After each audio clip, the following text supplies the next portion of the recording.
बाहुन क्षेत्रीलाई काट्छु एमेनो भनेको कहाँबाट चलेछ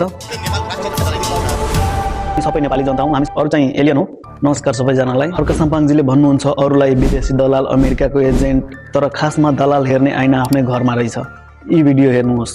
नेपालको राष्ट्रिय झण्डा अब झण्डा कुरा तपाईको अनुभव अब यो तपाईको चाहिँ बहुभाषी बहुधर्मी बहु सांस्कृतिक साझा फुलबारी भनेको छ अनि सबैले सबैको धर्म संस्कारलाई प्रतिनिधित्व गर्ने झण्डा निर्माण गर्नु पर्दैन यो झण्डा भनेको हिन्दू पशुपतिको मन्दिरमा कुनै समय रहेको थियो त्यो समयमा साग राष्ट्रको सदस्य लिने बेला त्यो तपाईको चाहिँ झण्डा कहीँ केही थिएन अनि त्यो झण्डालाई अलिकति मात्रै तलमाथि केरमेन्ट गरेर तपाईको चाहिँ यो झण्डालाई चाहिँ तपाईको साग राष्ट्रमा चाहिँ बुझाइयो अनि साग राष्ट्रको सदस्य ल्याओ अनि राष्ट्रिय झण्डा भनेर हुन्छ देशको छ चिन्ता तिमीमा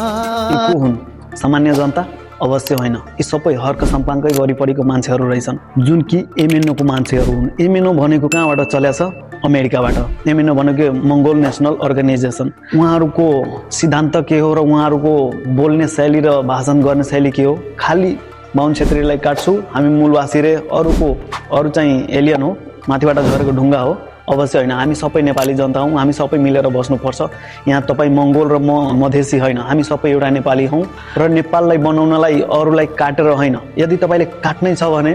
त्यत्रो भ्रष्टाचार गरेको मान्छेहरूलाई काट्नु त्यत्रो जेनजीलाई मारेको मान्छेलाई मार्नु यदि मार्नै छ भने यहाँ जातीय विभेद फैलाएर आफू राजनीतिज्ञ बन्छु भनेर कुद्नु पर्दैन नेपाल एकीकरण गरेको सामान्य पृथ्वीनारायण शाहजीको फोटोमाथि यसरी लाताले हान्या छ यी को हुन् सबै यी सबै हुन् हर्क सम्पाङकै टिमकै मान्छेहरू हुन् उहाँ एकजना आर्यन राई हुनुहुन्छ आर्यन राई भनेको हर्क सम्पाङजीको जेनरल सेक्रेटरी हर्क सम्पाङजीले अरूलाई दोष लगाउनु भन्दा पहिला आफूले हेर्नु पर्दैन कि मेरो टिममा कस्तो कस्तो मान्छे छ विगतको दिनमा कस्तो कस्तो काम गरेछ के गरेछ धरानमा अस्ति त्यत्रो आन्दोलन हुँदाखेरि त्यत्रो विद्रोह हुँदाखेरि सबै गराउने मान्छे को हुन् यी सबै एमएनओको मान्छेहरू हुन् देश र जनतालाई काट्ने देशको झण्डा जलाउने राष्ट्रिय झण्डा जलाउने राष्ट्रिय पशु काट्ने त्यसरी गर्न त पाइन्न देश कानुनले चल्छ हर्क सम्पाङजीको इगोले हैन त्यसैले अब त्यसरी काट्यो र झण्डा जलायो भन्दैमा रवि लामिछाने गृहमन्त्री हुँदाखेरि उहाँको मान्छेहरूलाई समात्यो रे अहिले हर्क सम्पाङजी भन्नुहुन्छ कि मेरो कार्यकर्तालाई समात्यो रे अब तपाईको कार्यकर्ता सबै त्यस्तै रहेछन् तपाईको 100% कार्यकर्तामा 10% मात्रै राम्रो बुझ्ने रहेछन् नत्र खाली सबै गाली गर्ने अरूलाई नराम्रो भन्ने आफू मात्रै राम्रो हर्क सम्पाङ मात्रै राम्रो त्यस्तो भन्ने मान्छे रहेछ ल राम्रो भन्न त पाइयो तर अरूलाई नराम्रो पनि भन्न पाइयो तर गाली दिन पाइन्न अरूलाई छाडा शब्द युज गर्न पाइन्न खासमा दलाल दलाल दलाल भन्नुहुन्छ तर दलाल चाहिँ तपाई आफै हो र तपाईको टिमको मान्छेहरू सबै धेरै जसो दलाल नै हुन् मंगोल नेशनल अर्गनाइजेसन जुन कि अमेरिकाले फन्डिङ गरेर चलाइरहेको छ अब तपाईले यदि राम्रै पार्टी खडा गर्नु छ भने राम्रो मान्छेलाई राख्नुस् पहिला आफ्नो पार्टी हेर्नुस् कि को राम्रो छ को नराम्रो छ दलाल भन्दैमा देश बन्छ अरूलाई अमेरिकाको एजेन्ट भन्दैमा देश बन्छ देश कसरी बन्छ आफ्नो सिद्धान्त र विचार जनता सामु राख्नु न कि अरूको कुरा खाली काट्ने अरूको खाली कुरा काटेर देश बन्छ ल अरूको कुरा काट्नुहुन्छ जनता केही जनताहरू अबुझ छन् जुन कि अरूको कुरा काट्न पनि रुचाउँछन् मन पर्छ कि फलानुको कुरा काट्यो यो त राम्रो मान्छे रहेछ त्यस्तो हैन